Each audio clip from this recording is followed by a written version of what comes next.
Schneider. I'm an ex-government worker who worked 17 years in the black projects, otherwise known as the skunk works. I worked predominantly helping to design and build extremely deep underground military basing. Thank you.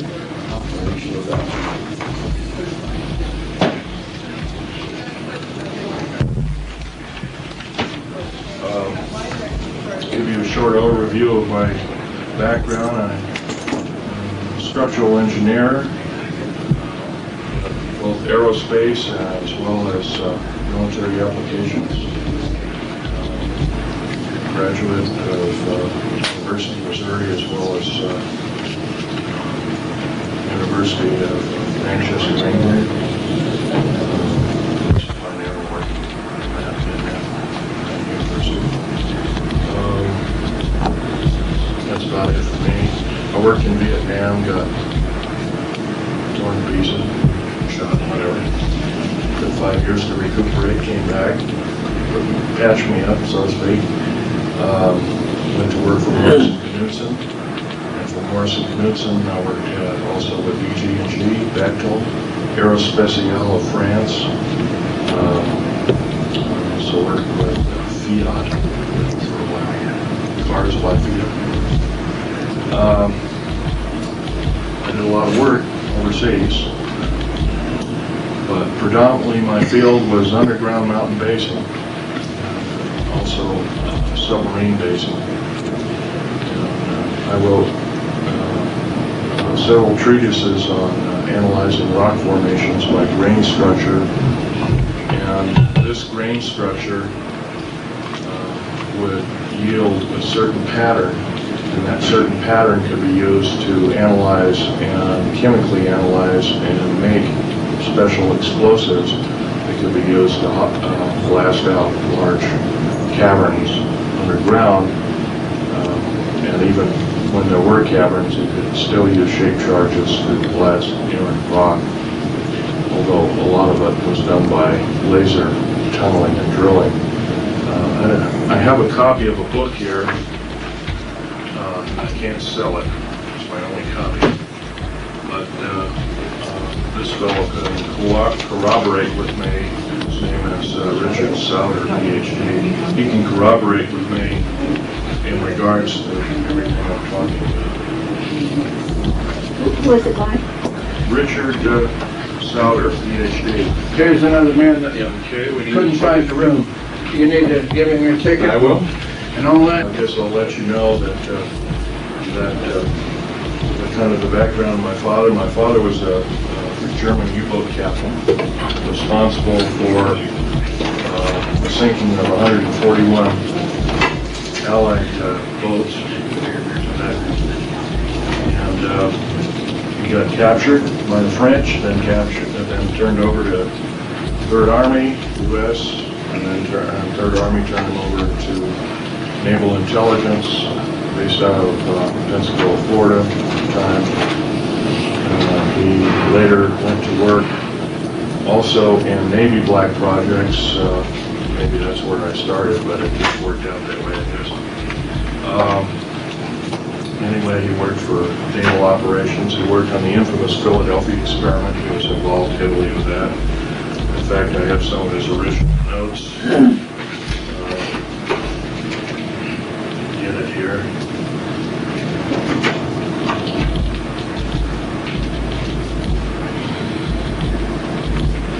If you don't mind, let's wait a second here. I thought I included them, but I guess I didn't. Strange, they were right here, too. Oh, here they are. These are some of the original notes that he had to go to school to learn them at Berkeley. And they were discussing things like element 104, 105 way back in 1950, so obviously that school was a little more accelerated than schools normally of that particular day, both in atomic physics and also in time variancy. Anyway, my father continued to work in the U.S. Navy up until couple of years before he died 2 years ago, 1993, May of 93. And, but his main contribution, other than the Philadelphia experiment, was that he was one of the principal engineers of the first nuclear submarine, the USS Nautilus. And he worked with Hyman Rickover on that project to its fullest, from start to finish. He helped design the nuclear reactor, he helped design the metals, the containment vessel. He did all the machining of the uranium pellets that were used. He designed the hull predominantly and some of the graving docks, so he was a major contributor as such. Such today that even his ideas in air conditioning and filtration are still used today in all nuclear submarines in the United States. So, that's so much for my father. He taught me a lot. He's a pretty silent fellow over time. He told me that I shouldn't work in black projects in the desert regions. Of course, I told him I'm sorry, I have to work for a living. And in the early 60s, mid 60s, construction work didn't pay really tremendously. And that's where I got to start. One thing led to another. And when I went over to Vietnam, I got 10 times what a normal construction worker would get. But then the risk was pretty great too. And when I got hurt and recuperated some 5 years later, I got hurt in 1970, and by 1975 I was bouncing around again. And so at that time I went to work for a number of contractors who were primarily underground base builders. And of course, I might give you a brief overview. The first underground bases were basically old gold mines. Just the tunnels were already there. The first missile base, as a matter of fact, I believe it was in northern Montana. It was an old gold and silver mine. And the missiles are still in the old air shafts. The air shafts are re-drilled out and everything. And actually, they made a semi-hardened missile base out of an old gold mine, which is kind of unique, saying the least.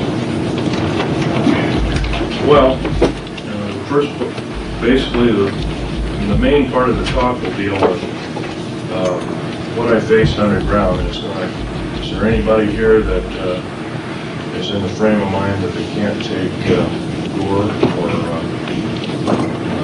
that kind of thing? If there is, be a problem because I'm going to get rather graphic. I don't like it, but I can take it. Okay, I'll tone it down a bit, but obviously, this workshop basically is everything that I missed in the main talk yesterday, and of course it's pretty hard to cram 3.5 or 4 hours talk in 50 minutes. I've divided the talk into three topics. We'll talk about dumb bases, deep underground military bases, call them dumb bases. Right now there are 131 of them, 129 are fully operational. Each one averages about 4¼ cubic miles hollowed out underground at an average depth of 5,000 feet down. Now, of course, some of them are shallower, some of them are deeper. They're strategically located. They were initially built to protect the President of the United States and the government in general, the federal government as well as the political government. Somehow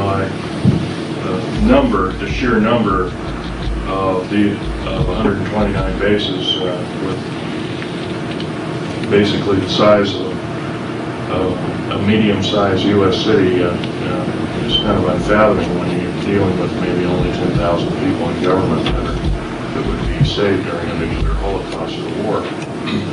So obviously these bases have other ulterior means. Some of them have already been used to in-house alien beings. Our government chooses not to let this out to the public for two reasons. The first main reason is that they don't want to panic the public. And their second main reason is that they don't want the public to know the alien agenda. My first part of my talk will be talking predominantly about the alien agenda and what it means for us on planet Earth. And it's going to get pretty graphic. The alien agenda basically is thusly. Aliens of 11 distinct races have been arriving here on Earth in mass since 1946, predominantly, and maybe earlier. Actually, probably the Bikini Island was one humongous underwater UFO base, basically flying disc base, and that was known in the early 1940. It was March of 1940. It was known that there was a number of this activity at that time. The Japanese, before we got into war with them, they had a number of problems with flying balls of light, as they called them, or divine second wind, as they also called them. They thought they were godlike. However, the gods don't come down and murder the populace, and so their idea of such ended rather abruptly. They became rather frightened after they declared war with us, hoping that if they lost the war, and this is strictly skeptical at this point in time because I've heard this from only 3 different sources within the U.S. Navy, that if we captured enough territory, maybe we could lick them, and that would solve their problem. But although that's pretty skeptical, can't prove that one way or not. The alien agenda basically is to take over planet Earth by another race of beings, or races of beings. The U.S. government has known about this alien agenda at least since early Hitlerian times, probably as early as 1933. The reason for that is the Third Army, under Patton and others, just afterwards had allured that there was some other agenda other than World War II that was an immediate threat to the people of this planet. In fact, General Douglas MacArthur was one time quoted as saying the very next war, and this is toward the close of World War II in 1945, he actually was quoted as saying, the next war we have will be not from people of Earth, but it will be from people. The World War, talking about, or worse, will be from races from the stars. And of course, this spawned a lot of speculative science fiction writing and that kind of thing like that. He was always, from then on, he was kind of looked at as a doddering old fool. He was a very visionary man, saying the least. If anything, he knew about the alien agenda in World War I times. Let me go further back in history. The first UFOs seen and occupants seen in caves and in and around Truth and Consequences, New Mexico, were spotted by U.S. Army cavalry in 1909. So this is a little earlier than most people had thought. Supposedly U.S. cavalry had come across they were chasing some bandits, and they chased them in this area, and there was these caves, and they were rather highly infested with aliens and what they called the silver wing.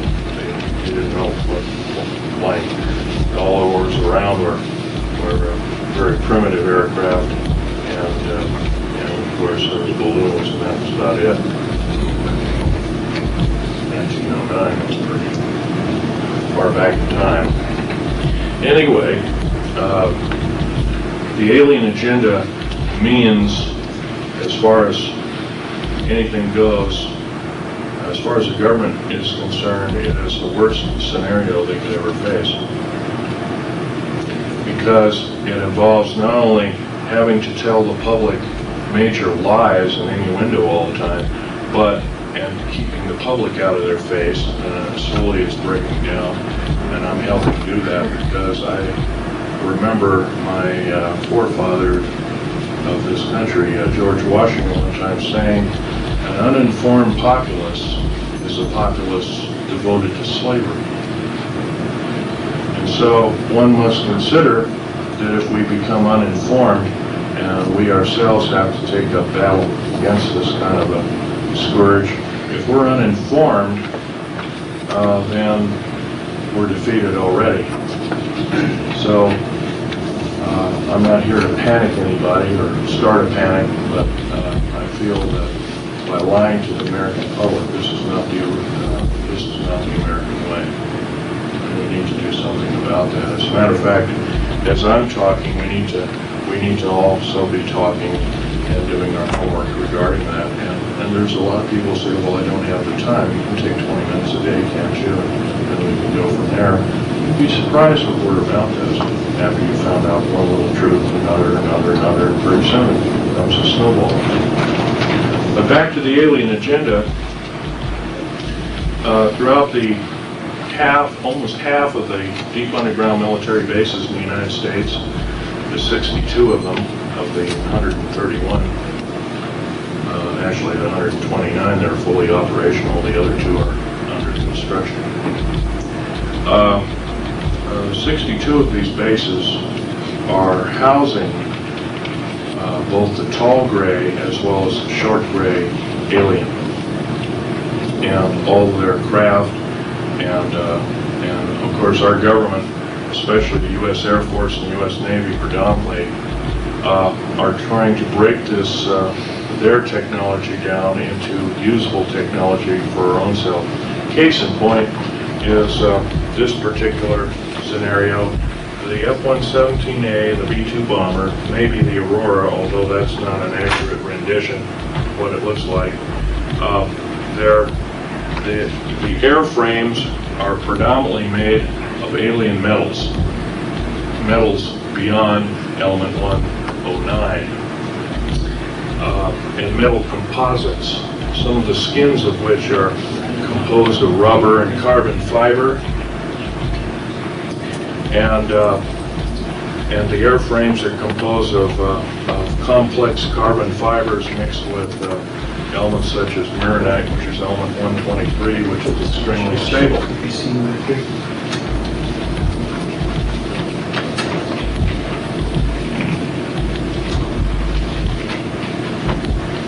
I just kind of slapped this together. It's not quite as professionally done as these, but this was in Saudi Arabia. But at that time they had 58 of these. This was half the fleet. And I'll give you a few statistics that these aircraft can do. First of all, it's got a radar absorbing material. That's the coal black coating. It's a type of and in a while I'll get out some alien artifacts for you, some metals and some of the doping or painting that drips off of this when the aircraft is heated up to a white hot condition. And anyway, these are specially hangared. They have to be kept cool.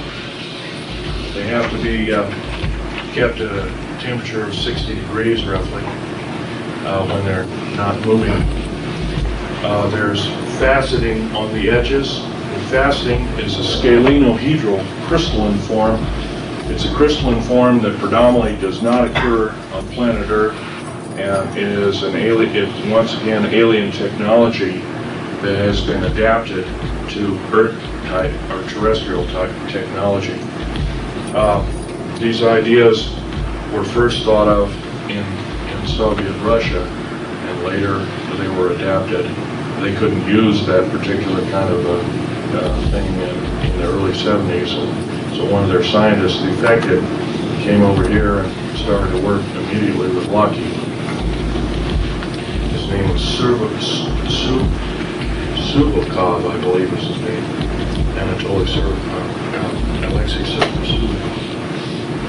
This fellow was also a pioneer and such. His name was Paul Benowitz. He was going to go public with the UFO and the alien agenda thing.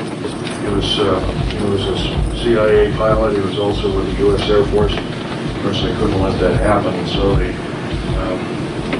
stuffed him in the trunk of a car one night, took him off to a mental institution, and made him into a mental vegetable. He can't even write his own name today. If it wasn't for a brother who spent $1 million and a sister looking for him, he'd probably still been rotting away in some institution somewhere.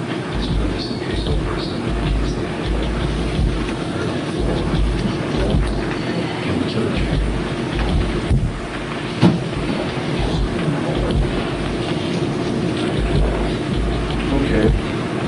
What we've got here, like I mentioned, is basic alien technology that was adapted for us. Paul Benowitz, once again, he developed the shape of this aircraft, as well as how the bombs were to be dropped.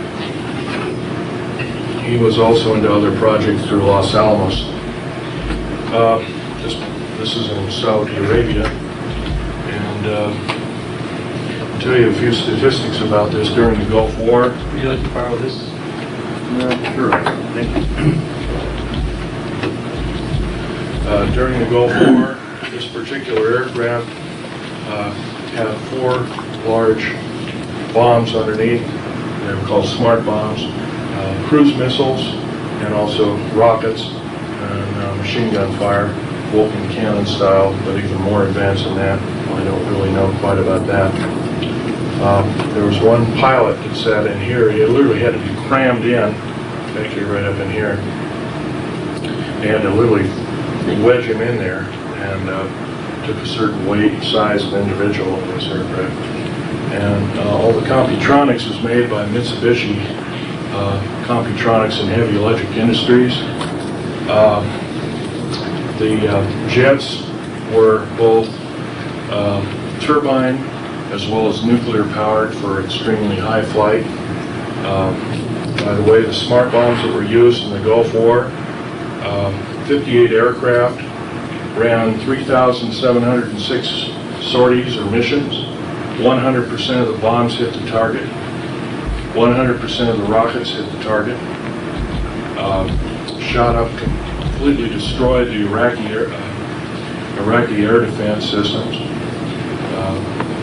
It was a 100% system. Only one aircraft suffered one small hit, or actually where a missile just barely missed it, and it just chipped out part of that, but the aircraft was able to make it home. It was a minor repair. The aircraft's back in service. But anyway, now there's some 179 of these built. They're building about one every other month, thereabout. They're a $208 million aircraft, while this one here is about a $188 million aircraft, and it's fraught with problems. Although recently, the F-117A, Black Jet as they're known as, originally housed at Nellis Air Force Base, Tonopah Test Range, S4, Groom Lake, you name it. These aircraft employed a 3-dimensional radar. Everybody else's radar was 2-dimensional. The Black Jets employed a 3-dimensional radar, which is far superior. And its Computronics 2 also had a Cray system to analyze bombing targets, and it was also the first aircraft where the pilot wore a helmet. It's called psychoenergetic range finding. It's a copy from the Russian technology, Soviet-Russian technology, where a pilot can think in his own language and arm his weapons and pick his target from his computer. It's still employed in a second and third generation. It's extremely accurate and it cannot be faked. In other words, if another pilot decides to commit sabotage and jump in the cockpit, the plane won't plane won't even begin to run, let alone any of the missiles firing or anything else. So it's kind of a unique system. It's kind of like the signature gun, and of course we've heard about those in different movies and whatnot. Now we have the Aurora, which is a transatmospheric vehicle, and the Aurora, there's 4 of them currently being tested. I know that's been refuted too by a couple of local gun shows before my lecture. He says, well, the Aurora doesn't exist, Phil, you know that. I said, well, really? I says, well, I guess you don't think this exists either. And that was a picture, that was this map. He said, no, that doesn't exist either. And I said, really? Interesting. I suggest you have a seat and learn something. But they have one surpassing the Aurora. Yes, there are 2 other prototypes that are small space shuttles capable of speeds in excess of 40,000 miles an hour. And plus, we also employed 29 prototypes of flying saucer and are successful in piloting those at up to 90,000 miles an hour in the atmosphere without burning up. That's doing something, because when you push, you go beyond Mach 3, actually beyond Mach 2.7, you ionize the air around it, and you cause the elements of the air to actually catch fire, and you need a force field around that system to exceed Mach 3 or Mach 4 without burning up, because you'll be as hot as a glowing meteorite coming in at about 30 or 40,000 degrees. Anyway, the Aurora, there's 4 of them flying. They fly day and night. They have 12 people in it as a crew. They can have a skeleton crew of as few as 6. They can basically leave Tonopah Test Range at 7 o'clock in the morning, do a complete loop around Russia and China, take all the pictures. They're predominantly a spy plane. They can take pictures, come back for lunch. That's how rapid it is. They attain from basically zero. Once again, this aircraft, and this aircraft are anti-lifting bodies. They're not conventional winged aircraft. A flying saucer theoretically is a circular wing. These are not. These are anti-lifting bodies. In other words, it takes an incredible amount of speed before they're able to take off. This is once again, this is all part of the one world government type system. I try to stay away from the political end, but it's kind of like the one world government system. Take over the planet, and hopefully we don't have to tell the people of the planet what the alien agenda is. The alien agenda was probably never meant, the aliens never meant that we were going to alter the bargain, but the aliens were the ones back in 1954 who cut a treaty with us saying that, well, we'll give you a list of the people that we implant and the cattle we mutilate, and we'll give you the reason why and everything. Of course, that never happened. And they kept altering the bargain until finally, in 1979, in Dulce, New Mexico, I was involved in that operation. We had gone down there to build an auxiliary base in the southern end of Dulce, New Mexico, already existing base on Archuleta Mesa. And lo and behold, when we drilled down, we found aliens were already in there and have been in there for some time. I can tell you, when you're standing, say, as I am here, to where this gentleman is over here, and that's an alien gray who's pretty much 7 feet tall, and the meanest looking bastard you ever saw, and not looking like a human being, you kind of get petrified. And as an engineer, of course, I didn't carry a regular big clunky 45 or anything built, because it would get in the way. I carried tools and other kinds of things on my belt, and I always carried a small pistol, Walter PPK, with a 9-shot clip, 380. And I emptied one clip into 2 of these alien critters, as I call them. And yes, they are mortal, but I got also, as soon as that happened, as I was reloading, I never got got the clip into the gun. They hit me in the chest with some kind of particle beam weapon that gave me a very high dose of nuclear radiation, similar to cobalt radiation, but not quite, even more nasty. And I was in isolation afterwards for 50 some odd days, 57 days all total, and it took another couple of years to recuperate. Once again, I was in, my body was in a traumatic situation. But here I am talking, so it looks like here we go again. But I've got the scars to prove it. I can verify that they are there. Yeah, so they're there. It's pretty gross. Are there. It's pretty gross, and I don't want to. There are ladies. There's a ladies present here, so let's not raise the shirt here. But they're there, and basically, in talking about alien agenda, we have to also be talking about what occurred over here. This is the Bikini Atoll test. Now here we have an actual extremely large, in quote, mothership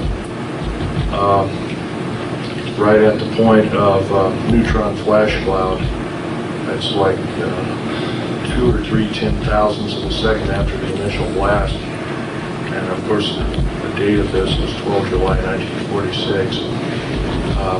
As we all remember, if we read our history on UFOs and how they started, it wasn't really known. As a matter of fact, after Roswell, we remember that there was a Senate hearing and a House of Representatives hearing, a closed-door session hearing, but a little bit leaked out in the public, and it stated that the government knew nothing about UFOs prior to that time. And these pictures, these different pictures with UFOs actually in the pictures, actually with the original language, show that, I'm sorry about this, actually show that the government lied to the Congress of the United States. They knew full well what was going on, at least a year prior. Of course, I believe the Roswell incident was 2nd of July of 1947. This occurred, of course, 2nd of July, I think the earliest A-bomb blast, 12th July, 12 July 1946, almost a full year before they were supposed to know anything. And here we have these streaks, and these are the classic discs that have all been pictured like this. Kind of look like the Top Hat series, as I call it. And of course, they're kind of coal black kind of thing. There's some of them have a radiant, atomic propulsion systems underneath it. Those streaks have all been confirmed as being just that. They're a Type 3A flying disc. And we have these small white dots. White dots. By the way, these guys here are receding from the ocean, taking the trajectory. They're getting out of there in the worst way. They'll probably not make it because of the radiation factor. But they're exceeding at speeds in excess of 13,000 miles an hour. And the white dots are exceeding 30,000 miles an hour as they're leaving. And they have actually changed the color. They've almost gone out of scope. And you're seeing a photograph, very rapid photograph of a blurred image. Some of the photographs go from a black splash or dash to this white dot system, and then they go out of scope of what we call visual reality. And that takes some tremendous speed to do that. In this particular overview shot, which is an extremely rare photograph of an atomic blast, there's only, as far as I know, this is the only one ever shown to the public of an overview of any kind.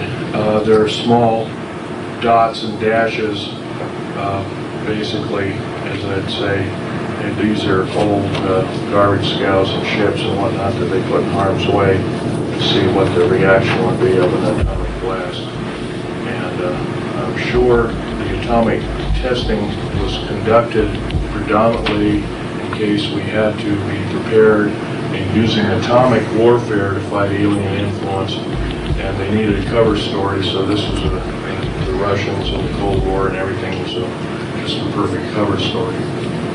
Although it later became more than a cover story, as we all know.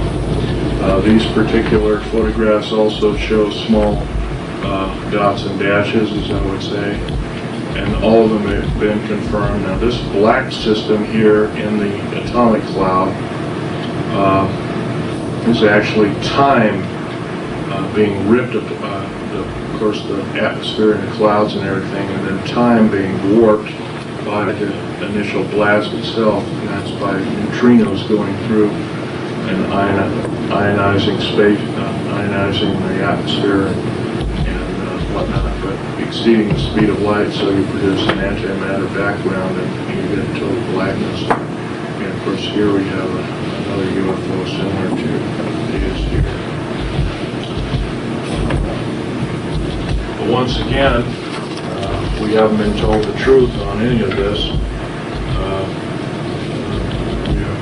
And right here, also in this picture, in the bombing of Hiroshima and Nagasaki, this is of Nagasaki. Down at the bottom, we see the characteristic human face, which is typical of all A-bomb explosions over populated areas. You will always find a human face at the bottom of the mushroom cloud. Now, nobody really knows if this is just by coincidence or the makeup of the cloud or whatever. But these little dots and dashes, these white dots and dashes, are receding at better than 30,000 miles per hour, and they're UFOs leaving the scene. Japan was infested with them. Their Navy had counted better part of 2 million of them toward the closing end of World War II. Once again, it's all part of an alien attack of planet Earth. It's been going on steadily since World War II era. It's still going on, only now is subverted into large quantity, large groups of human beings being actually abducted and implanted, and that's according to the Roper report, which is part of the Remington Rand Corporation, who did the reporting, the Bigelow Holding Company. Now they're in a third generation report, and of that third generation report that was sent out to all the clinical psychologists in the United States, 110,000 of them, stated that basically women are being raped by aliens. And I know as fantastic as that sounds, it's backed up by John Mack, Harold Wire, who's an MD as well as a clinical person. John Mack is the most famous, but there's some 90 concerned psychiatric scientists who are trying to form an organization to prevent secrecy on the subject, because they have mentioned this is nothing but government-sponsored rape. 99.3% are women, 0.7 or 0.7% are men that are abducted, implanted. So it's predominantly a female type monitoring system. So once again, the alien agenda is to disturb the natural progress of the human race, and two alien agenda means. And of course, there's another thing to mention: any outer space alien, regardless of who they are, how benevolent or how evil they are, they're a biological hazard, because we have no defense against their germs. Absolutely none. In fact, they can kill us just by being around. I developed something like jungle rot. I still got it on my feet and on my back, and because of the Dulce, New Mexico thing, I get free hospitalization for the rest of my life. I think I'm a good guinea pig, I guess.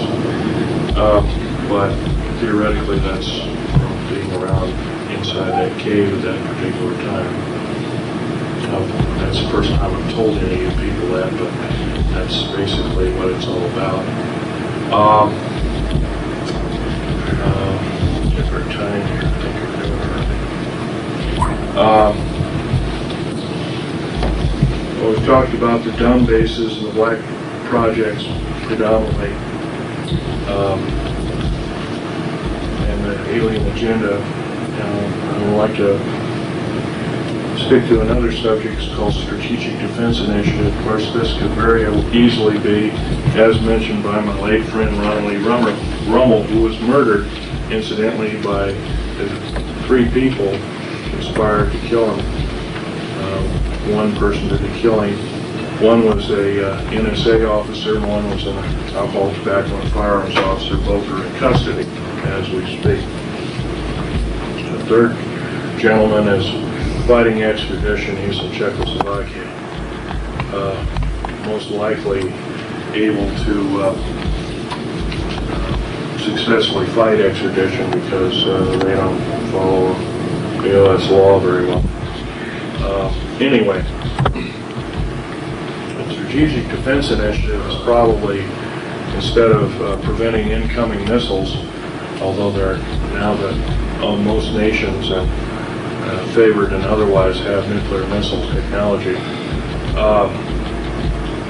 is probably some form of outer space defense against outer space attack, and it's pretty primitive indeed, but it's better than nothing. And the second part of my talk will be aliens and the alien agenda. I've already touched on that. Old alien bases. And like I said, Bikini Island, according to what was studied after the A-bomb blast, that some of the caves that were infested with out-of-place artifacts dealing with UFOs and other kinds of paraphernalia had rock forming around them, so they had been basically an alien junkyard in shallow seas for probably the better part of 10,000 years. So they'd been around. That you might call an old alien base. Dulce, New Mexico is another old alien base, or kind of a botryoidal or clear agate had formed over some of the parts laying on the floor of the existing base, and it takes an extremely long period of time for, geologically speaking, for this to form.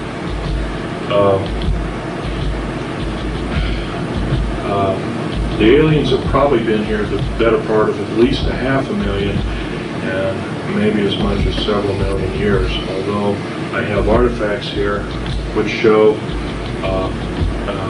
artifacts like a small turbine-looking device sitting in 220 million year old fossil coral, and I also have alien metals which are present in other kinds of rock formations, including a piece of petrified wood where an insect had basically burrowed a hole around one of its limbs, and then something had literally, like a laser, had literally sliced through it, but the cambium or the actual layers of the wood had bent as the beam burned its way through it. I've got that in here too, as well as an original piece of instantly petrified, looks like a garlic root that was found in and around Area 51. And this particular piece of garlic type plant was instantly petrified. It contains the same exact chemical structure of the quartz crystal, and the quartz crystal only grows in a certain left-handed crystal pattern, and that same pattern is extant on fossil, instantly petrified or fossilized plant life of Hiroshima and Nagasaki. It's identical, chemically identical. So, anyway, the next part of this, the second part of the talk, are treaties. Basically, there were 4 distinct treaties made through the United States government from the alien encounter. The first one was in 1944. The second one was 1954. The third one was 1962. And the fourth one was 1979. I'll go backwards. The 1979 treaty was a total violation of, incidentally, in Dulce, New Mexico, where I got badly hurt.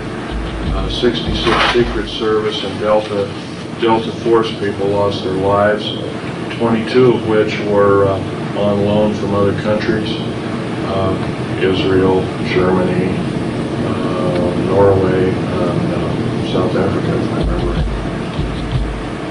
I was the only geological engineer down there to analyze the situation. The government almost basically lied to us. They kind of said that alien presence might be there, but they didn't tell us that they knew that there was an alien base and that they'd already attempted to make contact. And of course, this was disturbing indeed. In fact, a couple of the engineers who managed to survive put the project under duress. Another part of the talk are the intelligence community. The Nazi group, the World War II Nazi or Hitlerian group, the Fatherland Intelligence Agency trained our CIA, our OSS, which became our CIA, and other intelligence communities predominantly, and are still being employed today, in quote, the federal government today trains Bosnian troops on American soil, and from what I understand, that's totally illegal, and that's another topic. Now, the third part of the talk is the types of aliens. The large gray two large grays that I shot and killed. I can't tell you how ugly they were, and I can never tell you how graphic the stench was. But in the cave, there were large cauldrons or tanks. They kind of looked like a big oval cattle feeding tank, but they weren't. They were special, looked like a stainless steel or metallic tank. And they were filled with alien and human body parts, and generally glands and what looked like some kind of blood. Now, I've always been taught that blood after a few minutes starts to congeal, but this was one of these vessels that in the melee had tipped over and all this bloody liquid had spilled out and was a mess, and it was definitely not coagulated. How they did this is anybody's guess. So if we remember anything about cattle mutilations, we might also think that basically the blood in these cattle are totally drained out. There's no blood around, in quote, the murder scene of the cattle. So this might be the way they're doing it. Now, whether this is sponsored by our government or other governments is a good guess. If it were up to me, I'd say yes, we're in the thick of it.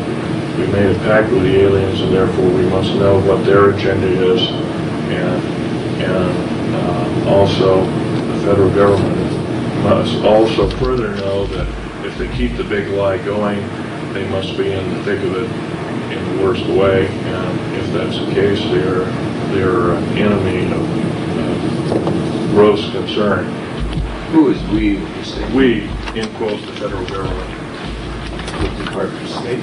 Department of State, Department of the Air Force, Navy, Army, Marine Corps, basic force services, plus the military policing facilities, the FBI and all that different. They're all hooked into the black projects as a whole. In this part of the black projects, there's kind of like an outer sphere of normal black projects, like building everything from these kind of aircraft here, and doing these kind of experiments here, to building aircraft like this, places like this. And that's kind of on the outside. And on the inside of this circle, we get a tighter group of people who really know what the main agenda is, maybe even the enslavement of the human race as a remnant, or something as a scenario like that. And then finally a third category whereby none of the other two categories would even hint at the possibility or the horror of what's happening. And it's a very compartmentalized system. I can only begin to guess, even though that I've been in the thick of things from the outer core to the second core level, but I have no idea what's in the third core level. No way at all. And because it's so complicated, I've heard some of this run by me. It's so fantastic. It makes a Star Wars or a movie or a Star Trek novel, or a Babylon 5 novel look like a kid's toy. I mean, it's too fantastic for me to believe. So I can assume that it might be an otherworldly plan or scenario for taking over the planet, but once again, I can't prove it, so I don't talk about it. Right here, I'm only basically to discuss basically what I know of the alien agenda and through deep underground military base and the application that I did during this kind of activity for the U.S. government. I'll have a question and answer period in a short time. I've already talked about old firefights. I will tell you right now, I'm breaking major federal law. I'm breaking my entire security oath system. The security oaths, in fact, here's a copy of my 1985 security clearance. You might zoom in on that if you care to.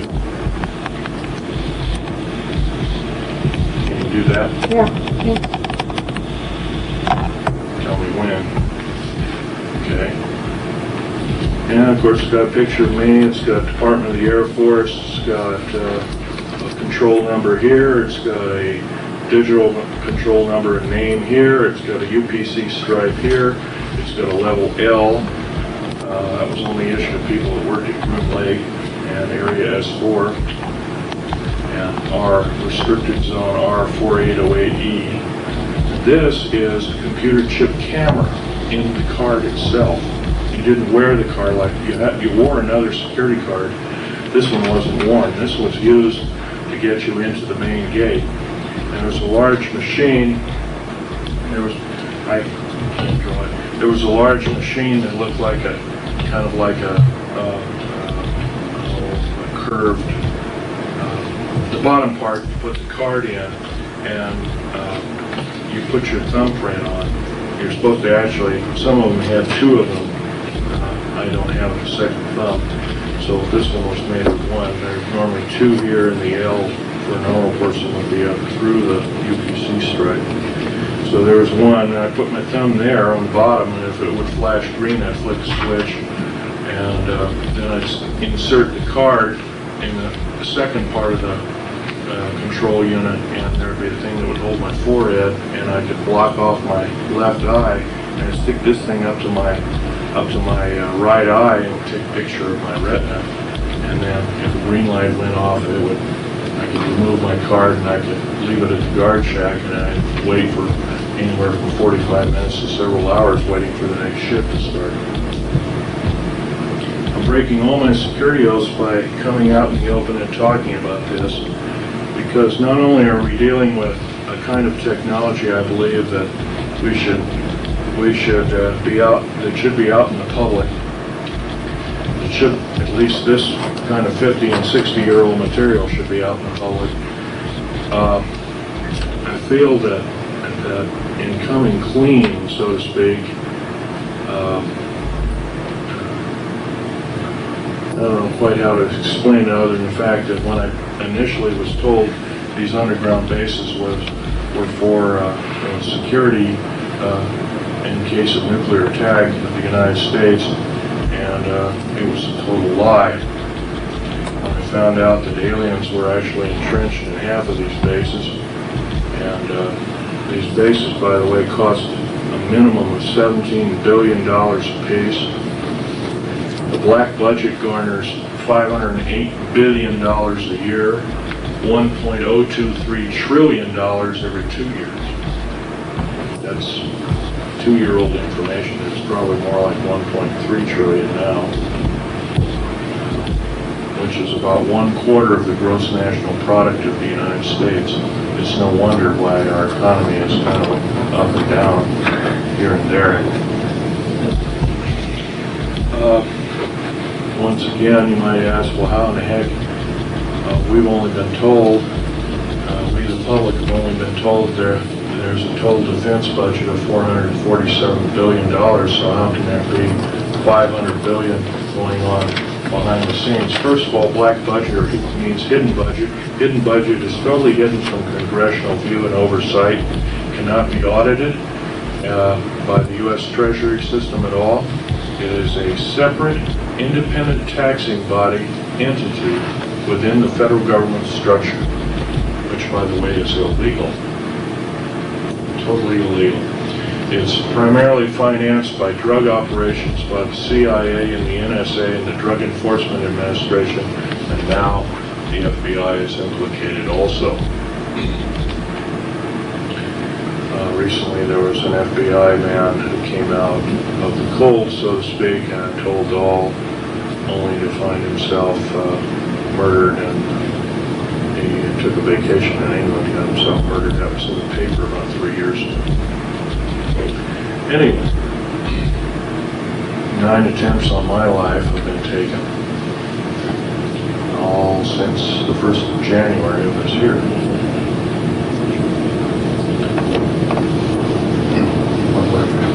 Well, I've been shot at, been run off the road.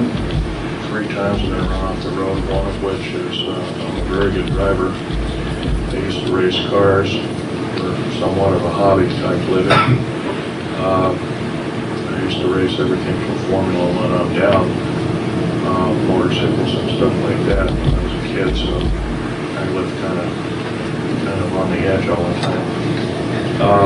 So I became a very good driver, a very defensive driver, and so if somebody's trying to run me off the road, like before my Vegas talk, I dropped a friend of mine off at 29 Palms area and saw another friend in the Marine Corps hospital who's dying of cancer. And on the way out of there, you have to skirt around a whole mountain range. You just can't take the easiest way in a straight line out. It'd be nice, but it doesn't work that way. You have to skirt around these mountains. And, I had a Ford Taurus with a police interceptor motor, and roughly an 8-liter motor. It's a real monster. And there were 2 long Ford E350 vans, and they all had Air Force markings on them. They all had guns, and they were all shooting, and they were missing.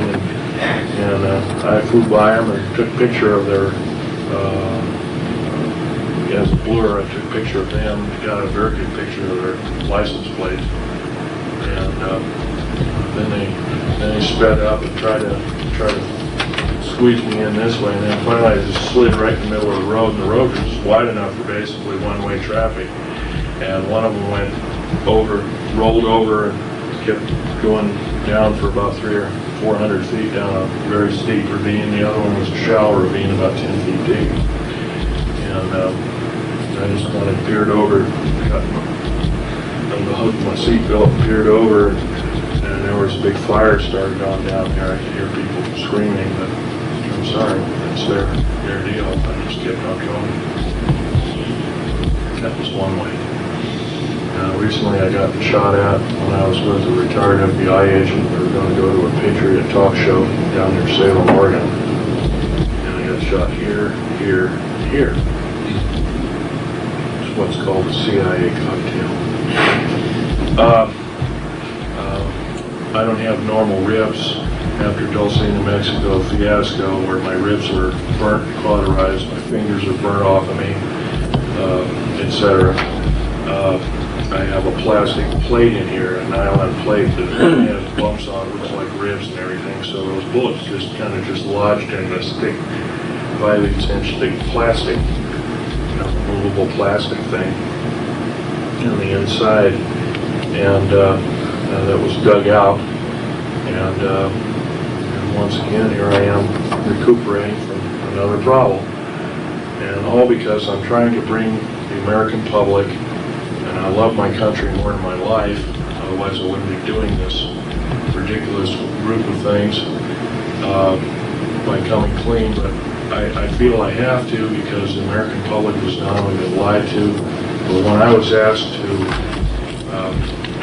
by the intelligence community within the Air Force to continue my operations in black budget work, stealthy work, what would I think if they said that I would be betraying the American public? I told them to go fly it, go stuff it or whatever. I says I won't be a party to that. And I walked out of the room. And somebody tried to tell me to come back, and I says, out of my face, fella, you're on the ground. He would get out of my face and went on the ground. And I walked away, and from then on I made a decision. And I'll sit by it. And that's why I'm here talking. I also want to get a little political sided here, although I don't like to. Right now we have an out-of-touch, runaway federal government structure that really doesn't care about the way you and I feel. They manipulate evidences of crimes, as in several instances, both in Waco and other. The Waco hearings should have been a wake-up call to most who were watching, even if they'd only watched a piece of it. It's once again proves the federal government structure is just running away with everybody's freedom, and they run roughshod over.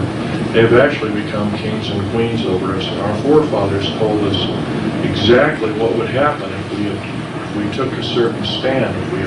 If we made laws to legislate God out of our system, we would have a similar problem.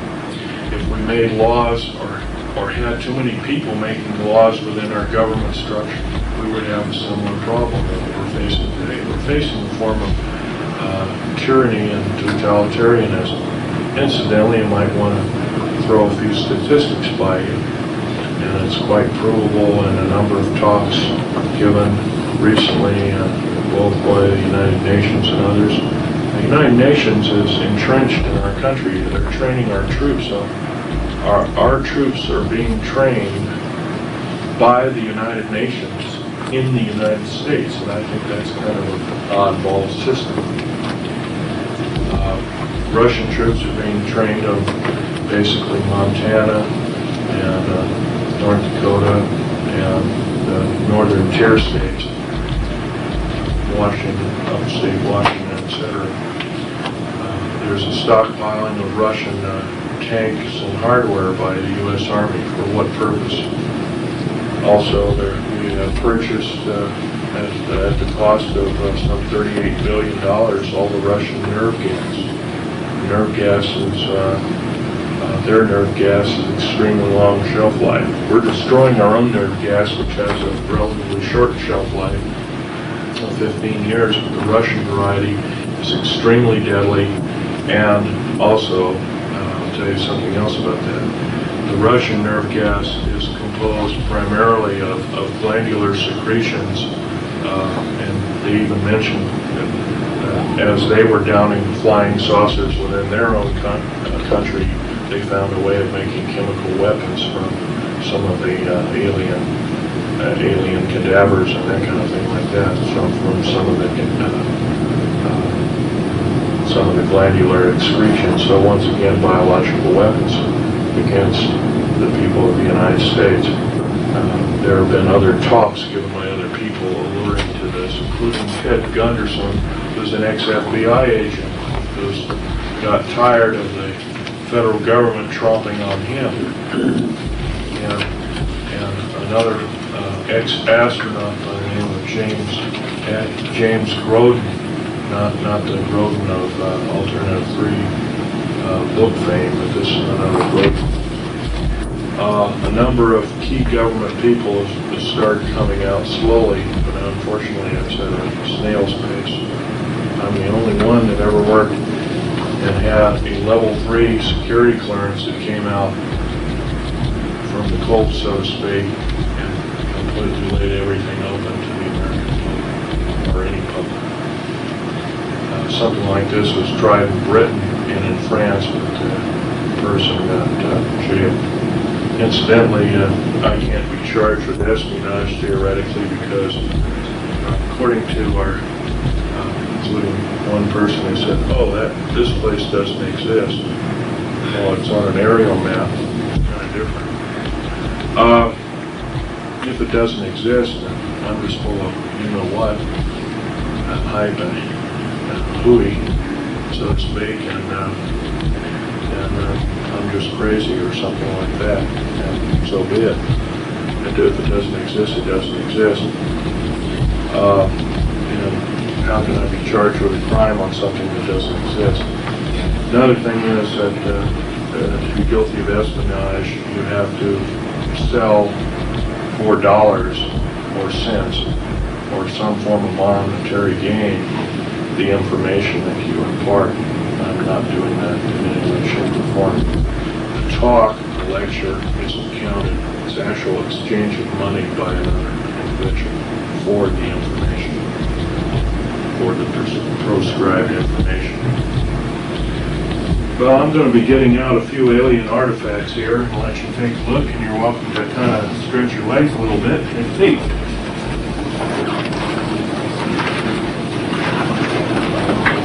Clear off some of these things here so you can see them.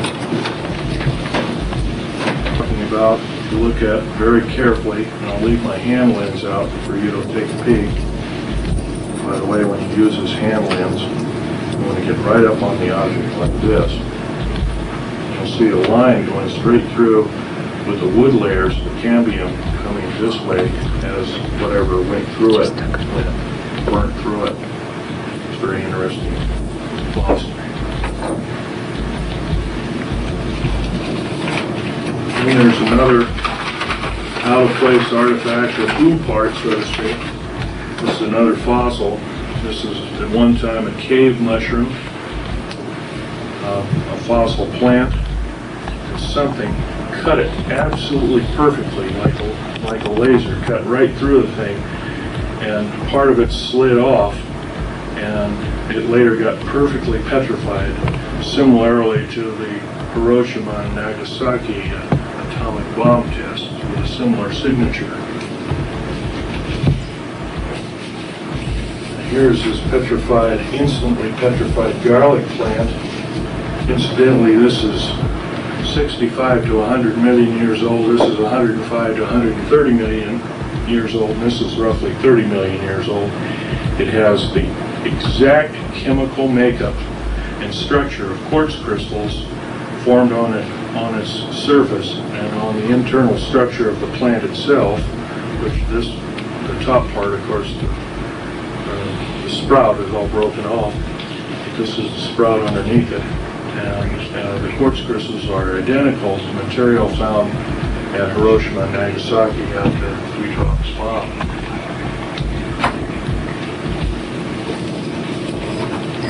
Here's a bottle of the RAM coating of the black jets. Of course, when they come in after their mission, they're glowing red hot, and they drip this particular material off on this in-coat tarmac. This isn't tar, it's a special cement, and it just drips. And maybe some of these aircraft, you might see drip spots like here and here and there and different places. So this is the material, it's like lava that drops off of it. It also contains certain alien elements, or alien reproduced elements.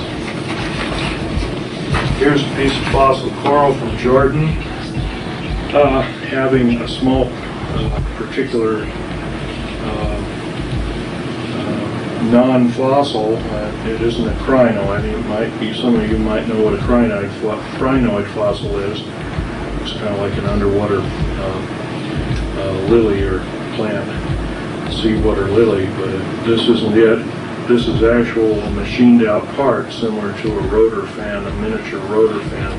There's a small engine right there. This is element 123, which is also in topoline. topoline and element 123. They're very much heavier than uranium. They're island of stability elements. They're, by the way, these pieces of metal I've purchased with my own money when I worked for the government. As they were test samples, they never bothered to pick them back up, nor did they pay me back for them, so they're my property. But it's a golden orange metal.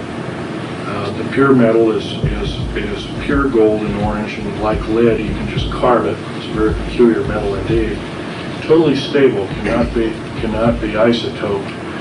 Element 123 with an atomic weight of about 320, and here it is. It's almost twice the weight of uranium. Where did that come from, Phil? That was formed down at Dulce, New Mexico, and also there were scrap heaps and scrap piles of it in around Tonopah Test Range, which is right here. Tonopah Test Range is actually above Groom Lake. It's actually, Is that metal from our soil? Is that metal from our soil? no, this is an alien. This is two alien elements. And here, if I might show you, Highest the brick labs highest the brick labs can about 180. I thought I had some. Yeah, here we go. A few years ago. This periodic chart was developed by a number of scientists anonymously, don't want their name revealed. Of course, all we're familiar with is element 103, and that's been around for a long time. And a couple of these were made in Russia. These that don't have any name, they're very short-lived indeed. Element 109 to 110 also, but after, from 111 to 140, these are all elements that were garnered off of alien attack vehicles or alien spaceships or flying saucers when they were taken apart. Now, topoline is here, element 117, and element 123 is murnite. It's a combination of both those. An extremely hard substance capable of withstanding temperatures in excess of 9,500 degrees Fahrenheit to as much as 14,000 degrees Fahrenheit.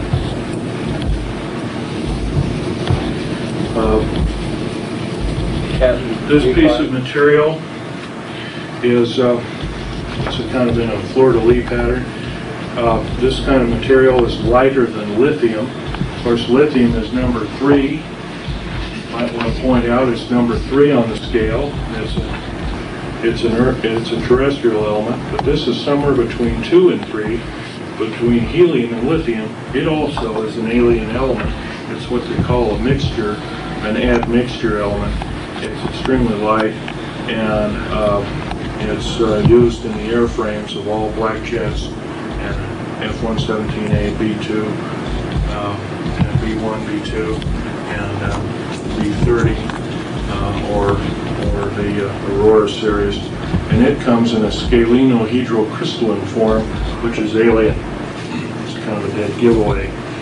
Here's a tabular scalenohedrocrystalline form, 4 times the hardness of a diamond, 4 times the tensile strength, capable of withstanding temperatures in excess of 45,000 degrees Fahrenheit before chemical breakdown. It is used in the window the small slit windows.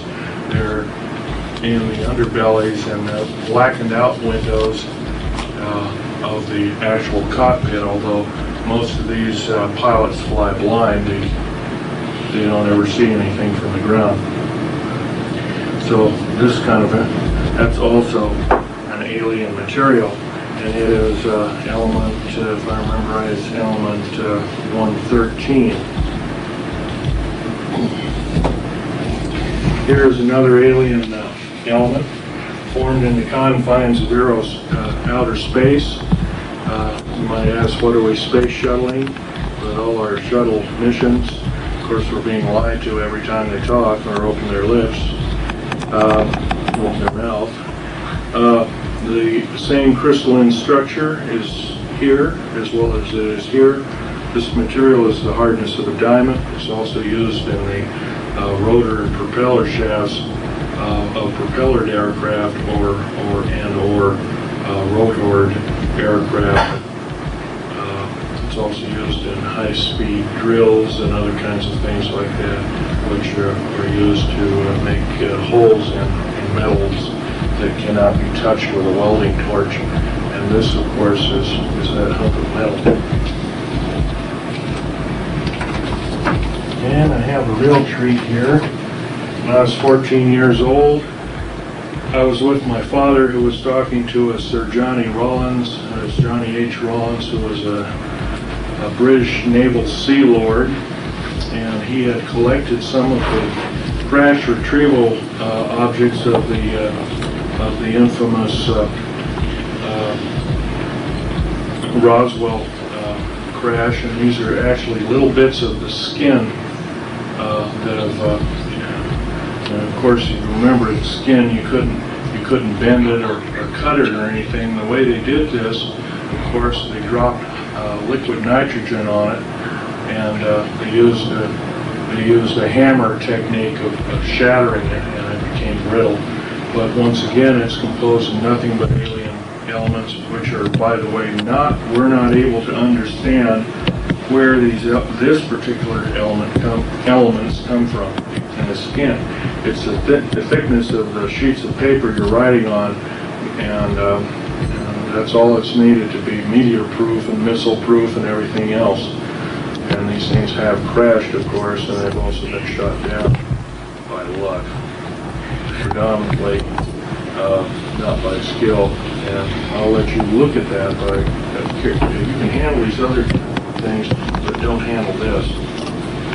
You say they've been shot down, Phil. How would they have done that with a charge projectile? Charge particle and beam weapon, as well as a railgun.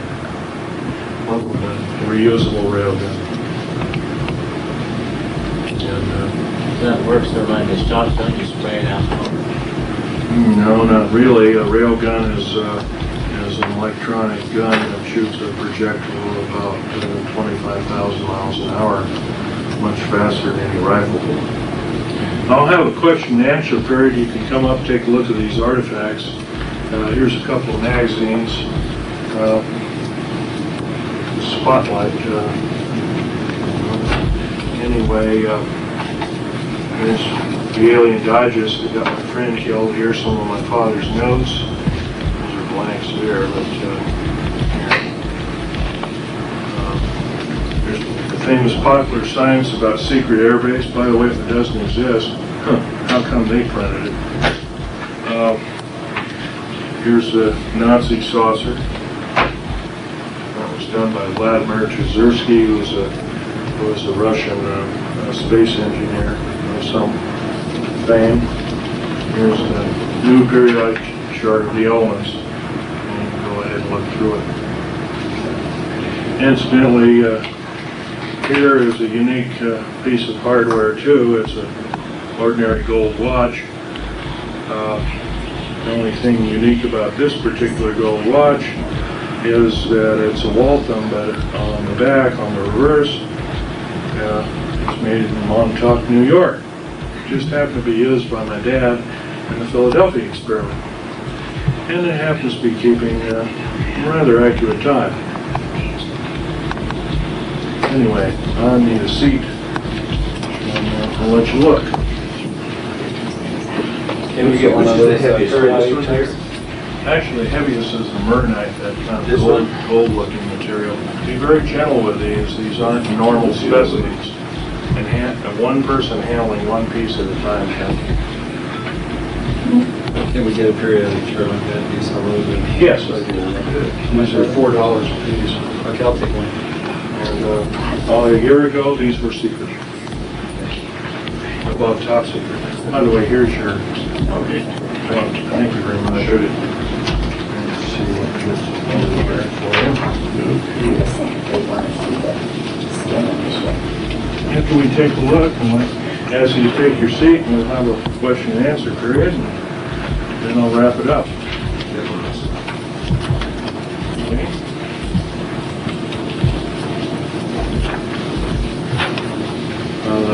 The aerial maps are $2 if you want one of those. Those are actual aerial maps. used at Groom Lake, and those were made in 1966.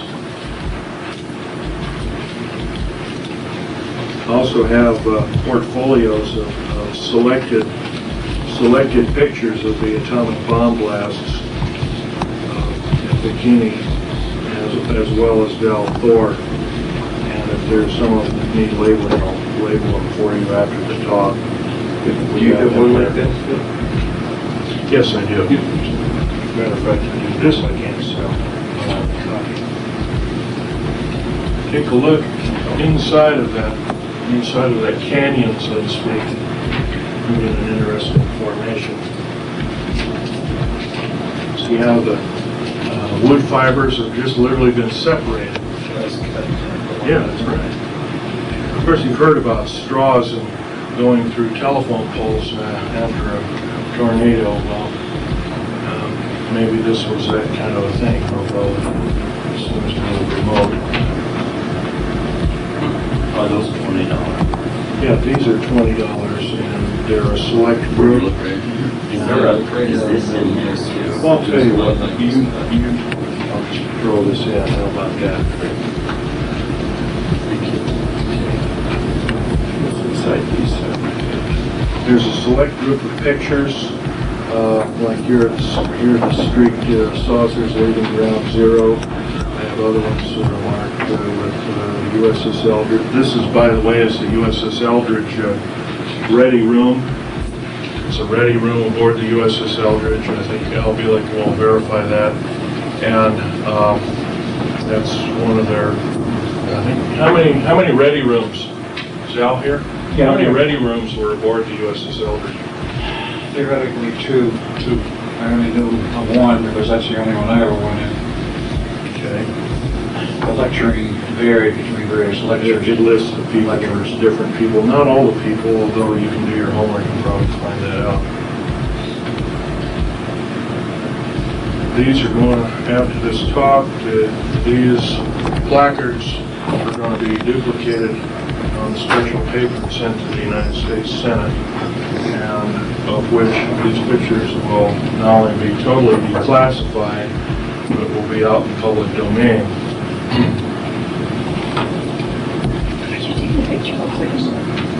I'm taking a picture of all of them.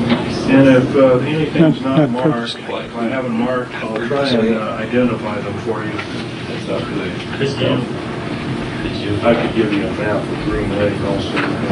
Did you? Sure, I'll be.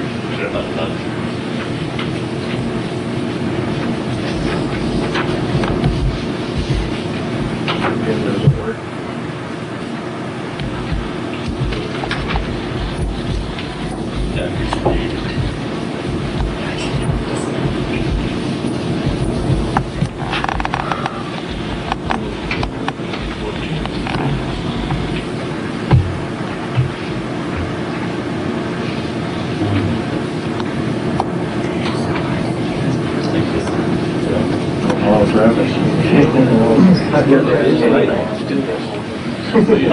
Yes. What a difference. This is the heaviest one? Yeah. It's the hardest one?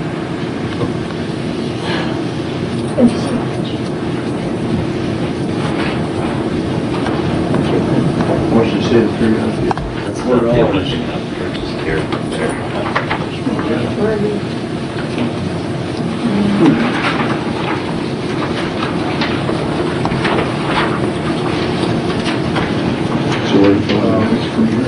From here I give a couple more talks.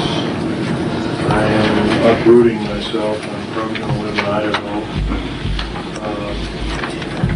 Want to go through a boat? No, I don't think so. No, don't get along. So there is one. Man, I kind of like the guy actually. This is the stuff that's good for the stuff? Yep, it is. And what is that called? It's called RAM. I call them the fellow who sent them to me, the Aurora drops. Sent to me by the base commander over there. Because I did enough work on this. I helped do a lot of Navy aerospace applications. Anyway, radar absorbent material.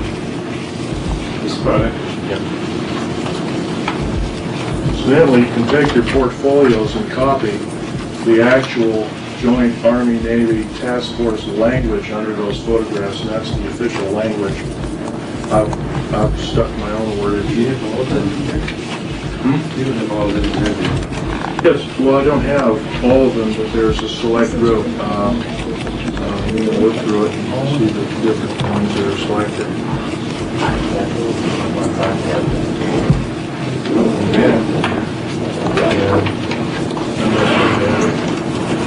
You know, that's the 2 years ago, you said? Yeah. You got A-bomb disease, A-class disease. Some of your first atomic war veterans. Atomic era veterans.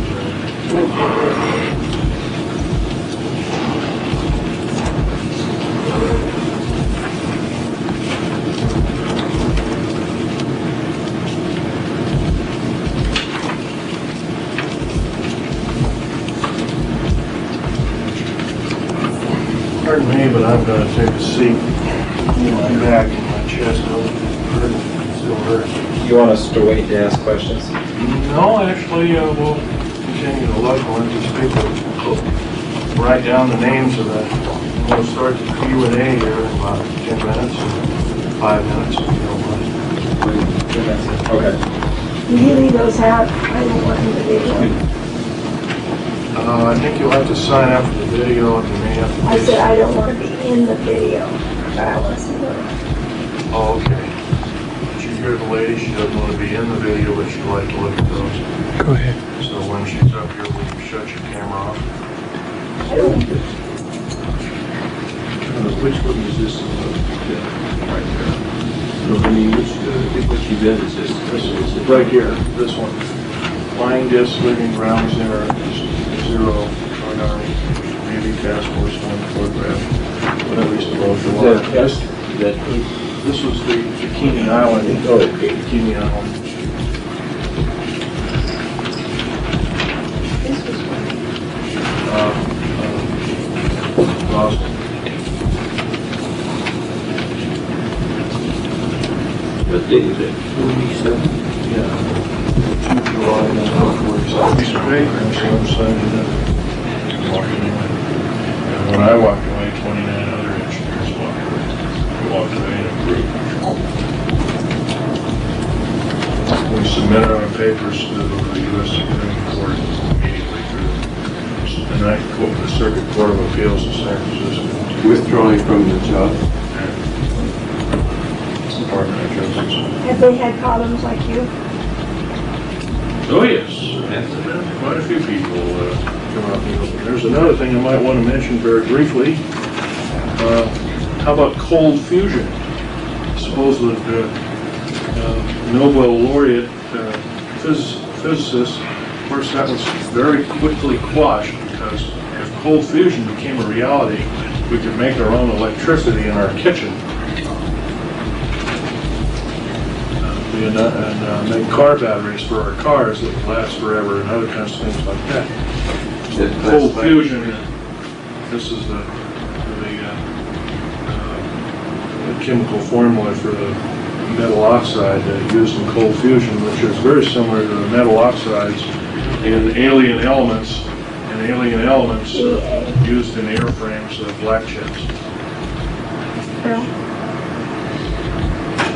What? does the average engineer in this country not understand the thing about the bomb not being possible? I haven't talked to a single engineer. I've probably talked to 400 of them so far, and everyone knows the federal government is involved up to their eyeballs. How about school teachers, scientists? What degree? School teachers, I've talked to too many of them. They still believe it was a fertilizer bomb. Most school teachers don't think. Most school teachers, you're right, do not think. Higher education is a joke. Need this anymore here? Was that the bond and these are the cold fusion? Yeah. And your point was that it was valid that It was very valid. It was proven. The people he donated the award to Greenpeace at the end of it all. I'm not a proponent of them, and I guess they do pretty good work. Anyway, the award was $140,000 and for their discovery, and the U.S. military said, no, you can't do this. Now they're working with Cold Fusion of Japan. The information is forbidden to be told the public of the United States. Once again, we're treated as babies and children by our federal government structure and told that and lied to and saying that this is a bunch of hyperbole. I'll tell you folks, if we don't do some serious changing and talking in groups, maybe in small groups like I'm doing, but maybe not coming, have to come clean and come out of the woodwork, so to speak. But you have to talk in groups of what you learn. And if you do this, word of mouth is a wonderful thing.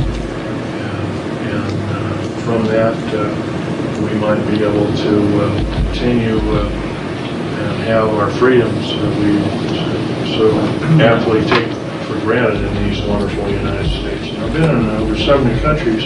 I've never found another country as beautiful as the United States. Well, Einstein, shortly after the first bombs went off, said that Now we're going to have the question and answer period. And when it came to the nuclear, you can apply to all this other. It's got to be discussed with every village squares. That was 50 years ago. question and answers, folks. You got them? Let's hear them. I was reading in that underground book, that I purchased a couple of days ago. Richard Sauter book. Yeah, and he was talking about, I've been interested in the underground railroad system ever since I heard Mel Bailey talk about it about 3 years ago. I helped build the tunnel. But in the book, they don't tell anything about the newer drills that build the tunnels. There are no drills. There's no drills. No drills. It's a nuclear boring machine. It's a nuclear boring It melts machine its way through the that rock. literally melts or deflagrates the rock and to an extremely fine powder, melts it, and sticks it on the walls. But he said in the book that he didn't know if they had ever went ahead and made that machine. Well, the machine's existing, but I can tell you even who Krupp of West Germany made the machine. He had no pictures of the later of that machine. What he had was more of the obsolete machines. Even obsolete equipment can drill up to 7 miles a day. And we've been lied to when they say a quarter of a mile a day. Even through solid rock. Even through solid rock. Yes, sir. 7 miles a day. Even if they have to take the material out and haul it away. There's nothing to take out. Here's nothing to take out to speak of. It's all vaporized. Here's another piece of titanium metal mixed with alien elements. Very hard material. Doesn't break. It's used in all of the black jets, stealth aircraft. Why was the big mercury mines that were found by Las Vegas, why were they confiscated? They run very deep, for one thing. They were used for everything from atomic waste disposal to putting bad news aliens and making a little jail out of it, I guess, if you wanted to call it that. It's a good way of, once again, hiding the problem from the public. So it's tied into the underground system where the mines were? Yeah, absolutely. Where were they by? They were outside of Las Vegas, I've heard. They're over near Mercury, Nevada. You were talking about 129 of the underground bases and about half of them being used to house the aliens. What are the other half used for? The other half are used strategically by different military organizations, mostly Army and Air Force and Navy for research and development laboratories predominantly, and also medical research and development laboratories and chemical weapon laboratories. Once again, these bases have been built unceasingly day and night since 1940. And if you add up all the bases, all the cost of all the bases, it's pretty close to $2 quadrillion. How can they keep this so, keep the public so uninformed, Well, it's pretty especially easy. the people that live around the areas? It's pretty easy to keep it away from the public. They've done a real good job of it, with the exception of people like myself that come out of the woodwork, so to speak. The public believes the lie, the big lie. Of course, you know the old adage about lies is you have to keep telling them to keep, and then you get to a point in time where you believe them to such a degree that you become part of the lie. You live the lie. Is this where they do their cloning? Supposedly. A lot of these things are horrific beyond degree.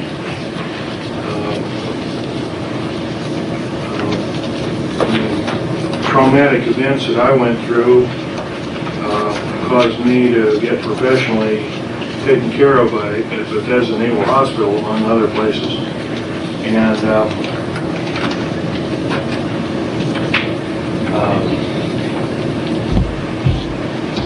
that gave me something like battle stress or delayed stress syndrome. I learned to slowly work my way out of that.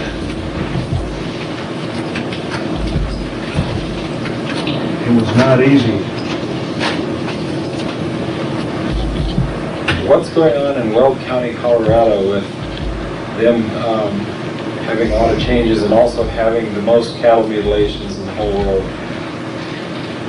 Cattle mutilations are government-sponsored alien operations and have been since they were first started in 1967. Actually, they were probably going on much earlier. And the upshot of that was we allow the aliens to extract glandular secretions from animals, mixing them with their own. In exchange, we'll give them plutonium products for their drive, for their spaceship drives, among making alien elements for them, and they give us the biological weapons. Isn't that a nice, horrible scenario? So this kind of stuff is bad news indeed. By the way, being a U.S. citizen in good standing, I can't stand it anymore. I think we can do better. And if our government officials will not keep, in other words, if they keep telling us the big lie, keep purporting the big lie, I think it's time we not only vote them out, we demand them out. We impeach them out. And if we can't do that, I advocate just what our founding fathers say. Federal government structure out of control is totalitarian slavery. And we must vigorously fight them out. And of course, the trouble is with revolutions, folks, they always end up killing their own people. And I don't advocate the overthrow of my government. But right now, my government is not in touch with me, or you, or anybody else. And it's kind of mood after that. What again was the number of estimated alien downed craft? Pretty close to 800,000 all total. As we speak, the Russians are shooting down 2 a day per province within motherland Russia. The Southern Hemisphere, 6 per day. The United States, 1 per day. And Europe, 1 per day. It's a full-scale invasion. Just because you don't see them over the White House. By the way, you wonder why don't they, well, Billy Meyer sees them, different. But first of all, of the 11 groups of aliens there are, 4 of which are benevolent, 7 of which are very evil. Can you expound on the ones that are good or benevolent? Well, the ones purported by Billy Meyer, the Pleiadians, or Pleiadians, from the 7-star cluster, the Pleiades. That's one of the groups. There's another group from the other side of Orion, another group from about 3,500 light years out, supposedly still with us. I don't remember their name offhand, but they're a very small individual, human-looking but childlike, but very large cranium, very large heads. IQ is off the scale, and they can do no wrong. They're of the angelic type. They don't fly around with little wings or anything. By angelic, I mean that they can't do wrong. They physically can't do wrong. Inspired Spielberg and They weigh about 30 pounds. E.T. movie. Probably inspired them. About the fourth one? Well, the fourth one is really 2 groups, and they're extremely tall individuals. They're predominantly ocean, deep ocean. They live in deep oceans, and they basically harvest our minerals, and then they're kind of, you can see, they're always in oceans of below 20,000 feet. They're these 2-tiered antennas found, and of course our submarines have found them years and years ago. During World War II, some submarine warfare, and encountered several at very shallow depth. They didn't know whose weapon or whatever they were. Are the aliens our biggest threat, or is our federal government the biggest threat? Both are our major threat at the present time. It's bad enough we have one, well, let alone 2.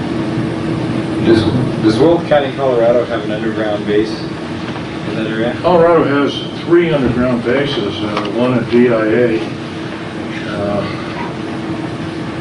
I believe what you mentioned, what was it, Weld? Weld County is the biggest, one of the biggest counties in the United States. I believe it's in the northeastern section of that county, if I remember right. I'd have to look at a map. I can identify every base on a map. I have the latitudes and longitudes of such bases. And by the way, if I mention that does entail espionage. If I mention all of them, and I cannot do that to the crowd, and I want to keep on talking as much as I can. So that's one thing I promised to do, but I have to break my promise, and I'll tell you that I was wrong. I encountered something when I was back east. I couldn't things up here. You'll have to speak up, otherwise. I visited Minnesota. I was coming back and I decided to take a different route to get off of the interstates and take U.S. Highway 36 across northern Kansas. And about 20 miles from the Colorado border, there was suddenly construction. 36 was completely cut off. And the detours went way around. I didn't do that. I just went down and found I set it. Over that area, about, I guess, 15 minutes later, I saw strange formation clouds in perfect crystals.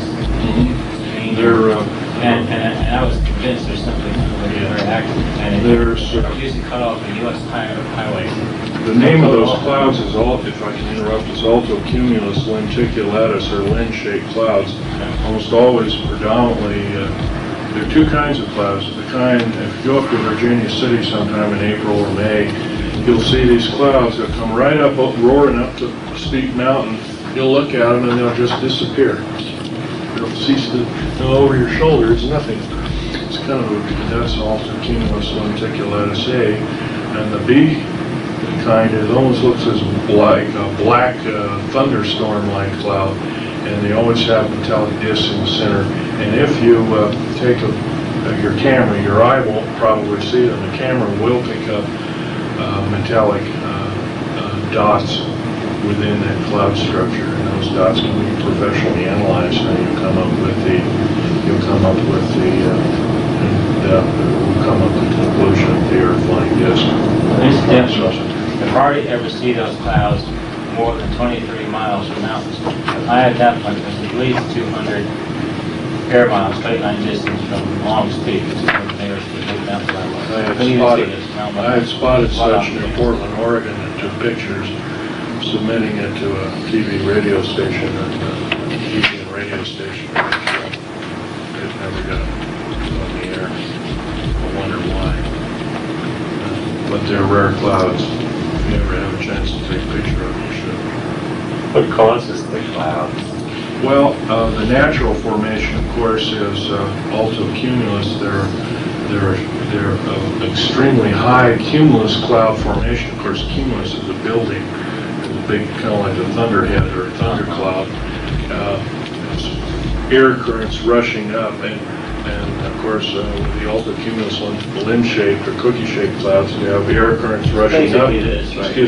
Air currents rushing up and air currents rushing down, and what they do is they compress the clouds, and then there's air circulation, generally in a clockwise or counterclockwise measure. I studied weather when I was in high school. That was one of our curriculums. But you've got it right there. It's a man-made one of sorts. Well, yeah, I mean, the A-bomb is the A-bomb cloud is a lenticulatus. If we're downing one a day in this country, wouldn't it seem logical that there would be more people that would be aware of debris? No, I'll tell you why. As soon as one is downed, they're attacking certain northern tier state Air Force bases, predominantly. If you can get on those bases or stray onto those Air Force bases without getting arrested, good luck. But if one of those craft is down, they seal off the whole area, period. They being the federal government, police and whatnot, Air Force police or whatever, air base or army base or tank base or whatever you got in that area, they seal off the whole area. Anybody caught in there is shot on sight or immediately arrested and detained. By the way, a military base can circumvent the U.S. Constitution and Bill of Rights. An Indian reservation can do the same thing. Is this what our government was supposed to have been laid out by our founding fathers? I don't believe so. I think we can do better. I know we can do better.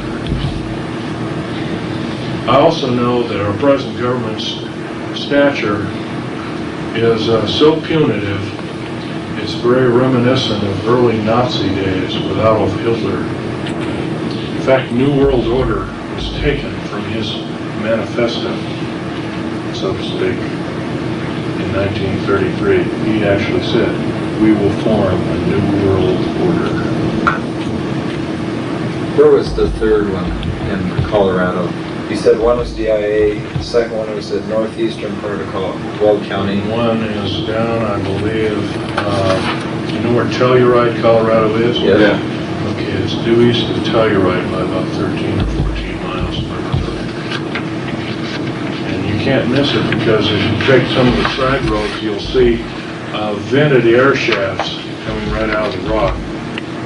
That's typical of an underground base. Or if you're traveling along by car, by jet, you'll see a truncated mountain. Remember the truncated mountain? You saw as we were curving around going to Las Vegas, and the plane was banking like this. And I said, "Hey, Al, look at the deep underground military base." And the cockpit door was open. It says, "Oh, God." And what they did is they did this and worked around, and just as you got your camera out. Right. I already had a picture of it. And that was, by the way, one of the bases at S4, because it had circled around Area 51. That was one of the bases. So I actually saw it from the air. It's been there, for about 30,000. How deep are they? They can run. The deepest deep underground military base is 2.5 miles underground. The Dulce base is 2.5 miles underground. That's pretty close to 13,000 feet. 5,280 feet make a mile. You don't have any temperature or high temperature problems? No, as a matter of fact, in certain sandstones, you actually get a lower temperature than the ground surface. Your water? Water leaches out. Of course, that has to be sealed, protective sealant. very difficult in some cases. By the way, this ring I'm wearing has a sapphire. When you blow mountains apart, there's sapphires in mountains. I had that professionally cut, and I wear it kind of as a good luck piece. It's a blonde 6-ray star sapphire, American star sapphire. It's been working. Yes. You might have. I had it cut and polished and the setting made in Las Vegas. Some of my different days. Yeah. Well, what about when you're just driving along and there seems to be nothing around and you'll see these white pipes coming out of the ground with turbines on the top? Exactly. Is that one? That's one type. There's one of those It's an in air shaft. Denver. I mean, I've seen them along the highways in Denver. It's like industrial or commercial stuff over here, and then all of a sudden you see all these white tubings along the highway. Those are air shafts. Some of them are run very deep. Some of them are run only 400 or 500 feet underground. You know, you don't have to be a military tactician. That's very vulnerable. You plug those things up and pump some bad gas down there while it happens. Well, I guess I'm not a tactician and such, so that's kind of move. Yeah, that's one way of telling you. Yes, sir. Are there any of those underground bases in Nebraska or Kansas? In every state, there's at least 2. Do you know where they are in Nebraska? I'd have to look on a map. I couldn't tell you. Probably office, Beg pardon? probably office, Air Force Base. Yeah, probably often. Be a good solution. That's also where they took some of the alien remains and saucer remains right off the bat, off at Air Force Base. Okay, any more questions? One more question. Do they have an underground base up by Sedona, Arizona? North? Yes, sir. Yes, we do, and it's a very deep base indeed. In fact, they're going to make it deeper than any other base. They want to take it 4 miles now. What's it called again? Sedona, Arizona. Is it one that's just A north? lot of the, beg pardon? Just northeast of there? Yes, just northwest. Well, that's all, folks, and I think I better leave some time for Al Bailey. And I better munch a sandwich before I become an alien. Anyway, Thank you. it's been a real pleasure. And I hope you've had some hand-on experience. By the way, there's little metallic fragments you might be able to pick up. I don't know, they might be alien. Thanks. Thank you.